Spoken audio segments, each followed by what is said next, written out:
Hello there guys, welcome back to Younes Talks Football, welcome back to a brand new video. I hope all of you are doing well.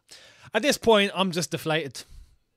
You didn't need to be a rocket scientist to predict that Dortmund were going to walk away with a win tonight. Hence why I did say I thought it was going to finish 2-1 in my preview, but it looks like I gave Chelsea a bit too much credit, because in that prediction, that involves Chelsea scoring a goal, which is obviously an impossible task. So from now on, my predictions will have Chelsea with a 0 in it, because it doesn't look like we're getting a goal from anywhere, even after spending close to £600 million. That doesn't change anything. Goals, forget that. Who needs goals in football? Forget goals. We don't need goals in football. We'll pass the ball about. We'll get to the box. We'll get to the 18-yarder. We'll maybe have a shot from here that gets blocked, or we try to tap it in and pass it to the goalkeeper, or we'll hit it and we think it's going top bins and we send it into row X. Next, we send it into row Z. Goes any higher, I will leave the ground. So at this point, it's just laughable. The overall factor is, and we have to address this, it's 2 wins in 14 games, ladies and gentlemen. 2 wins in 14 matches. I don't know. Some people are going to actually take confidence from tonight and go, oh, no, it's all right. No, it's all right. You know, it's an improvement. I guess we can all say that's life, isn't it? That's life. Yeah, that performance we saw today, that's life. Is what it is, you know. I find it incredible that there's actually people that see this as acceptable of some sort. For me, I'm sorry, I find it absolutely unacceptable. And today is going to be a case where I look to, I'm not just looking at Potter here, I'm looking to the players. Because there were chances created today. There are games where we don't do anything. We just stop, right? And there were times in that first half where we were doing just that. And I'll get to all of that very shortly. But in the second half, it looked like we had a little bit more momentum to our game. Then we went 1-0 down. And then, Bob's your uncle at that point. You just knew Chelsea were not going to score. You just knew. It wasn't going to come from anywhere. Even with Enzo, even with Mudryk, even with Felix. And I have to say, in terms of actually anyone that played that will stand out today, it was João Felix. This goes back to the point that I want to make about the entire first half. And before I do, I want to let you know, make sure you hit the description. Links to social media, Twitter and Instagram are there. Also, straight after this is uploaded. If you have caught it just as it's been uploaded, Big Six Extra, I will be on there. So make sure you head over to the Big Six YouTube channel. If you haven't and you're already late, you can still go back and watch it. So make sure you do that and enjoy. Let's get into this. The first half, right? Considering how we set up, we were in a 4-2-3-1, and on defense, when we were defending, we were playing in a 4-4-2, which on paper looks great because it's solid and it's slightly defensive, and it means that, you know, you're compact and there's loads of bodies. 4-4-2, no one's getting through. Dortmund were moving it about in between us like it was like they were playing pinball.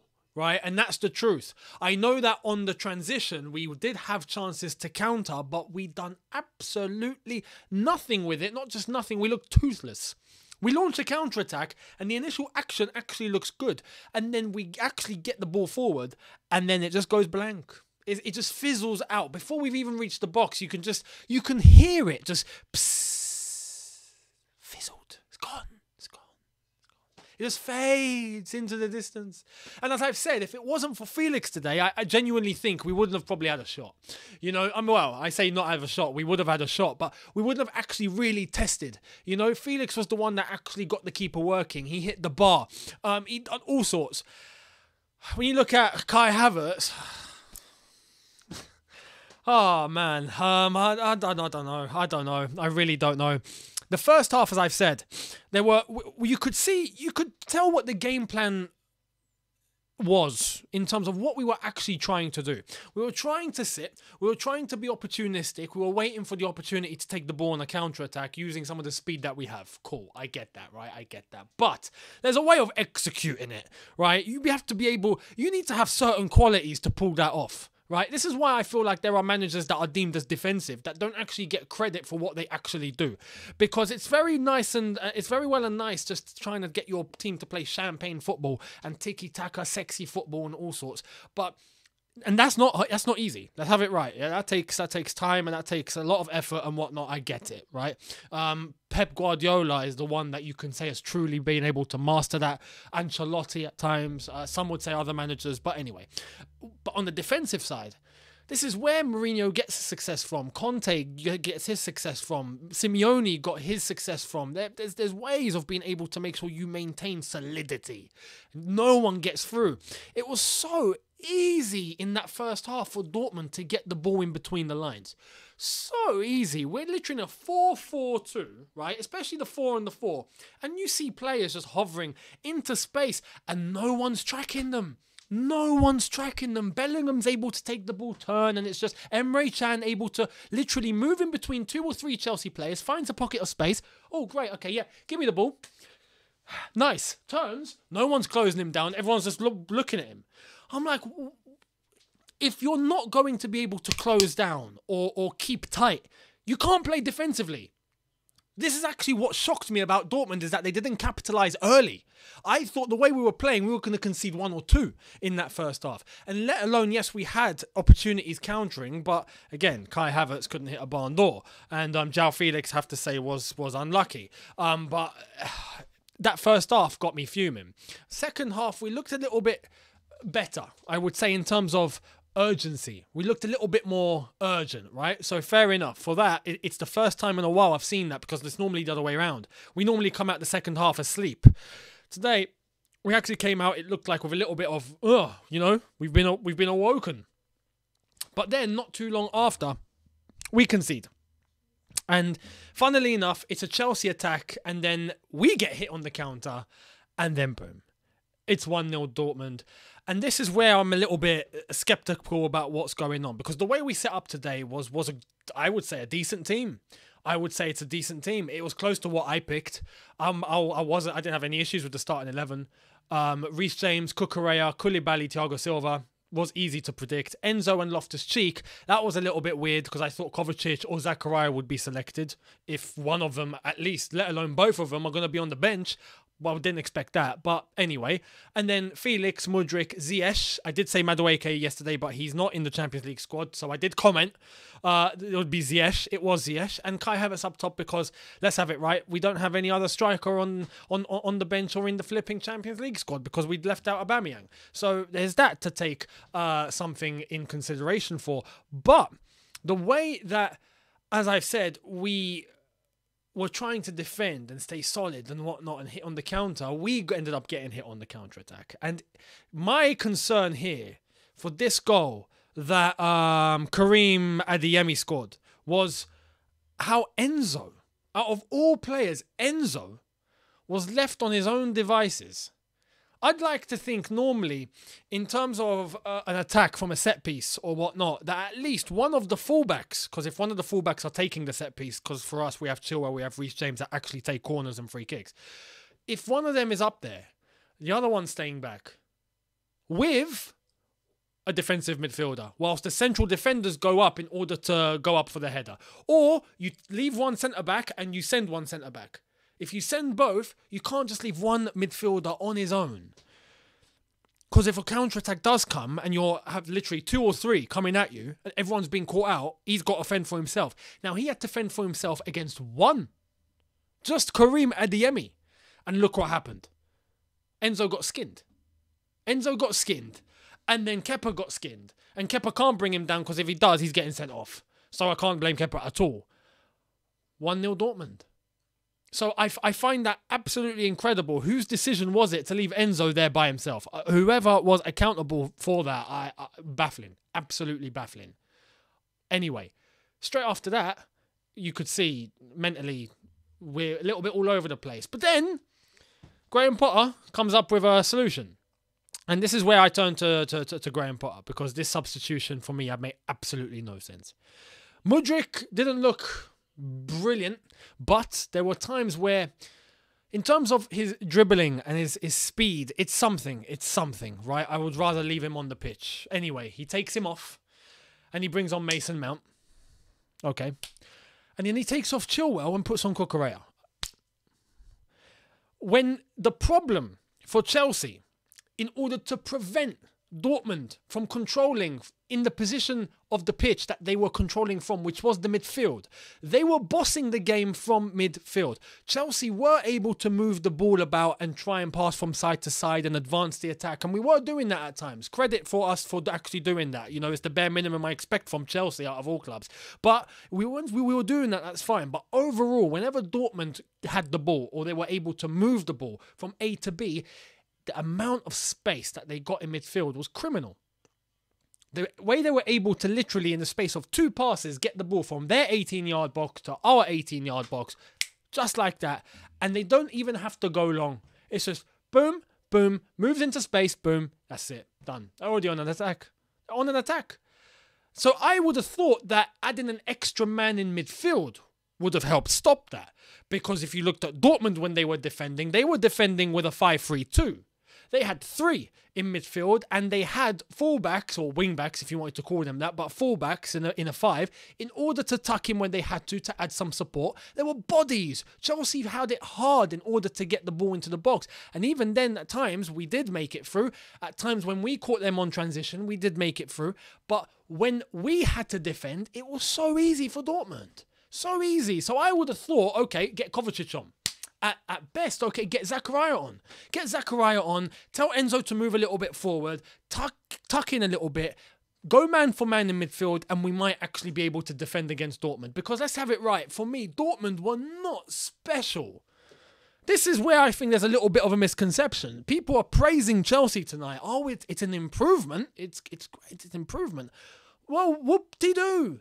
La-di-da. Chelsea Football Club are asking for a basic improvement whilst we still lost, you know, against a Dortmund team where I have to say credit to them for tonight because they played well, but they were not prime Barca or anything like that. They were there.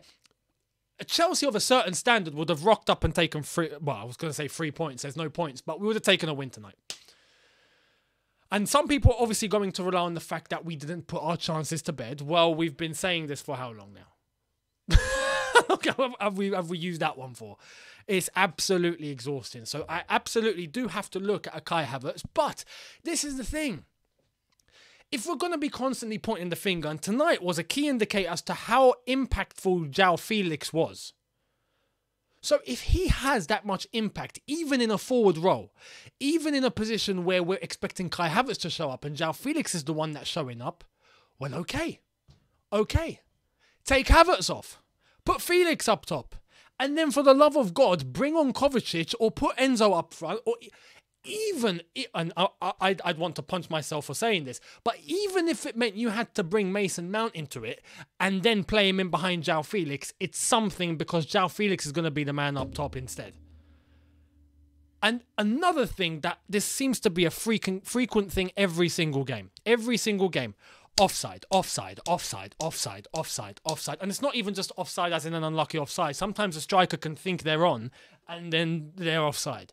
But I'm sorry, if you have your back towards the touchline and you can see the entire line, right? I'm actually doing this in this angle. So I'm scoring this way, for example. I've got the attack. My back is to the touchline. I can see the line of defenders and I'm still offside.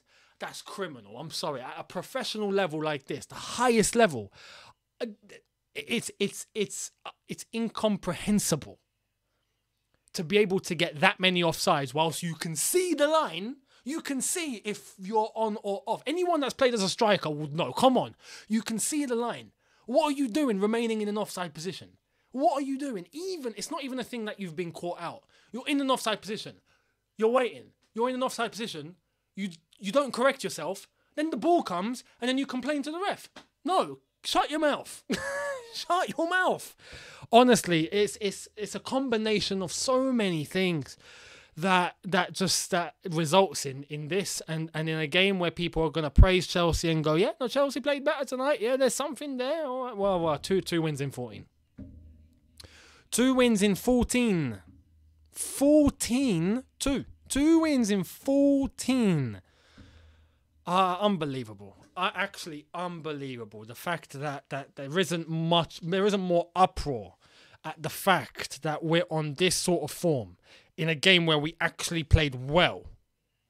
It scares me. It scares me. It actually scares me. Where are we heading? God knows.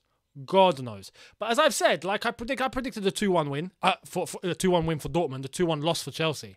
If it ends up 1-0, we'll see what happens at the bridge. But let me get this straight. If we're not proactive during a game, we don't change what needs to be changed. We don't even if it means changing the formation, changing the shape, adding a man where they need to be added, changing the dynamic. At the same time, we don't find some way to be able to put the ball in the flipping net. You can forget about everything. Nothing's happening. So yeah. This is where it stands for me. Tonight, as I've said, I want to shout out to João Felix because he was the man that was actually moving from minute 1 until minute 90. He was moving. He was everywhere. Everyone else had portions during that game where they were static and they were just statues. And then later on in the second half, as I've said, we did wake up a little bit. Not enough. It's not enough.